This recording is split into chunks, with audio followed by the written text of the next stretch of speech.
Welcome to the Deep Dive.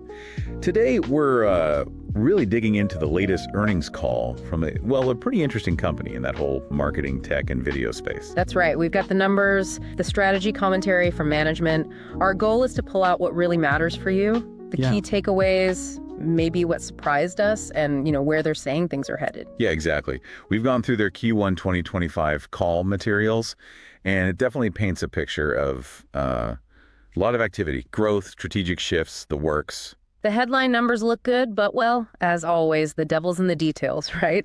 And the context management gave. Okay, let's jump straight in then. Top line for Q1 2025. Revenue hit $3.4 million.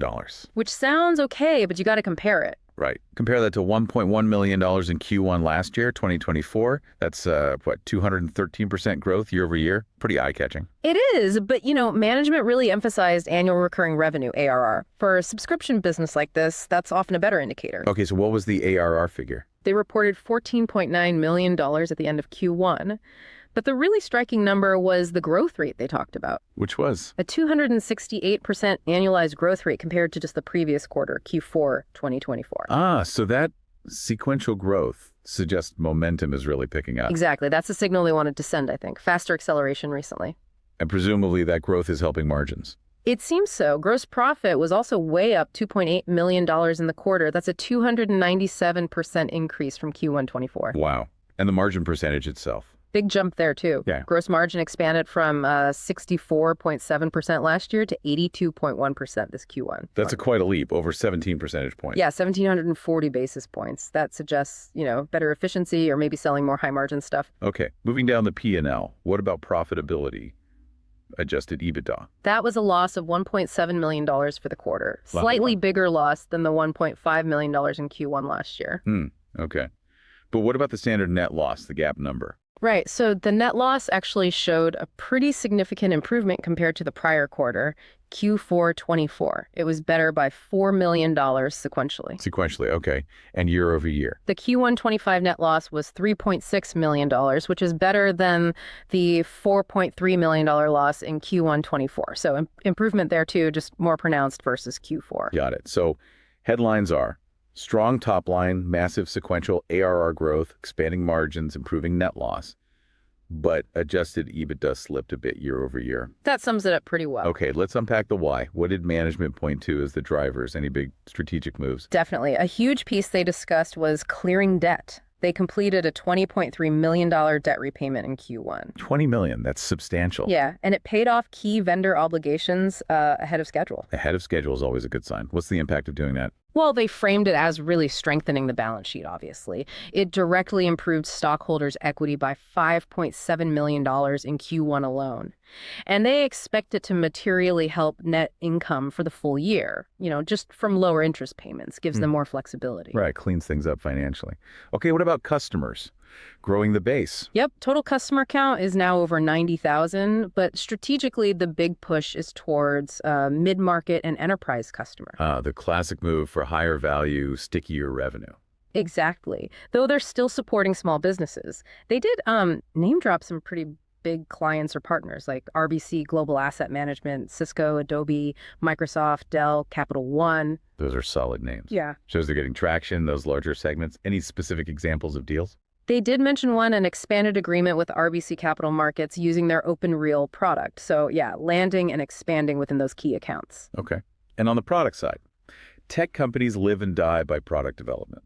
For sure. They mentioned consolidating their video assets, Vadello, OpenReel, and Demio, kind of bringing them together. Makes sense. And new launches. The big one was Create Studio 4.0. That's the new version of Vadello's video creation tool. And the key feature there is AI.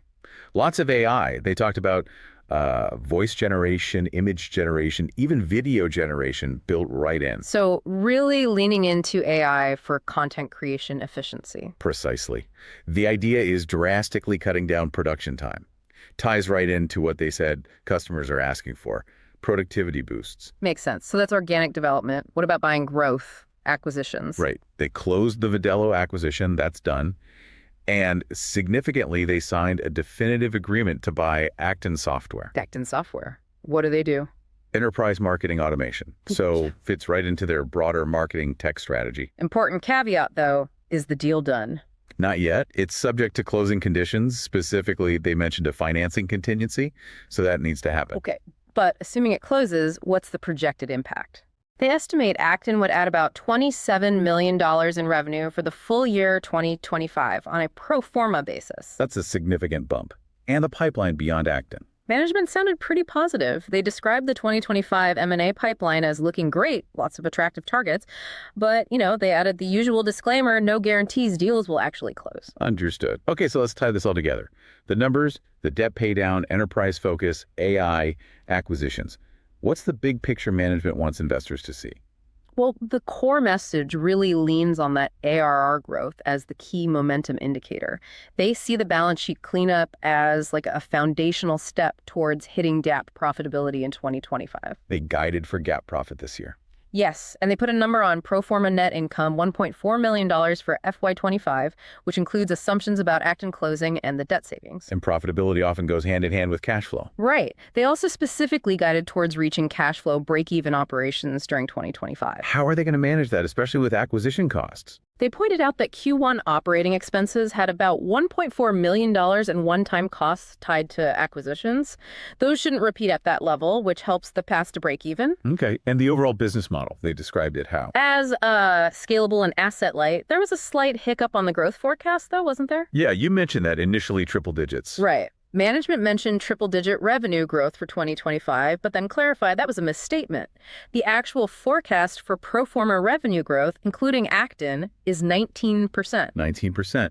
Still decent growth, but obviously very different from triple digits. Good, they clarified. Definitely important clarification. So how do all these pieces, products, acquisitions, AI, fit into their strategy? Is there a unifying concept? They described it as a kind of flywheel. Products drive usage, usage generates data, and that data lets them create more value through integrations, automation, and especially AI. It feeds itself, supposedly. The flywheel model. And how do they plan to defend this, their competitive advantage or moat, as some call it? They highlighted two main areas, integrations and AI enablement. The idea is, by integrating different marketing tools, they make life simpler for customers, making the platform stickier. And AI is positioned as a key differentiator, obviously. Okay, let's talk macro. Everyone's worried about budgets. Did they address the economic climate? They did, and it was interesting. They basically said they're seeing quite the opposite of marketing budget caution. Really? How so? Their take is that customers are actually looking for tech like theirs to boost productivity and efficiency, especially with AI. So it's less about cutting spend and more about spending smarter on tools that deliver ROI. Which might explain why they're getting longer contracts. Exactly. They mentioned signing longer deals 2, 3, even 5 years, particularly with larger customers. It gives those customers price certainty, and it gives the company revenue predictability. Win-win, in theory. Partnerships also came up, right? Yeah, they see partnerships as high leverage. Said they've signed some new ones and have deals pending with big channel and distributor organizations. Plus, the Acton deal, if it closes, is expected to bring in more channel partners. Okay, let's circle back to AI. It sounds like a really central pillar for them. Management seemed quite bullish. Extremely bullish. They made a pretty bold statement, actually. Said, AI will completely eat marketing within 5 years. Completely eat marketing? Yeah, meaning it'll just be embedded in everything marketers do. Their vision is tools that don't just help create assets, but build campaigns, maybe even advise on strategy. Shifting the marketer's role more towards editing and oversight rather than pure creation. That's exactly how they put it. From creator manager to editor, they gave examples like the Demio AI moderator for webinars, or how Create Studio 4.0 slashes video production time. And this AI focus influences their acquisition strategy too. Seems so. They look for targets that either already have AI capabilities, like they suggested Acton does, or have strong platforms where they can build AI on top, like Demio. They even hinted at looking overseas, EMEA specifically, for potential deals, maybe finding better valuations there. Interesting. One last thing from the call, management actually commented on the share price itself. They did, which is, not always typical. They offered a personal opinion, saying they felt the current share price was detached from reality, given the performance they just reported. Based on the Q1 numbers. Right.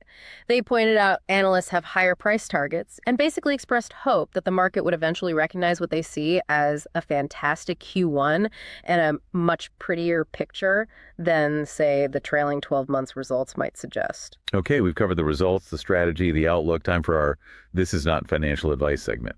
Purely hypothetically, putting on our imaginary hedge fund analyst hat, based only on the positive spin from this call, what's an outrageous but plausible trade idea? Okay.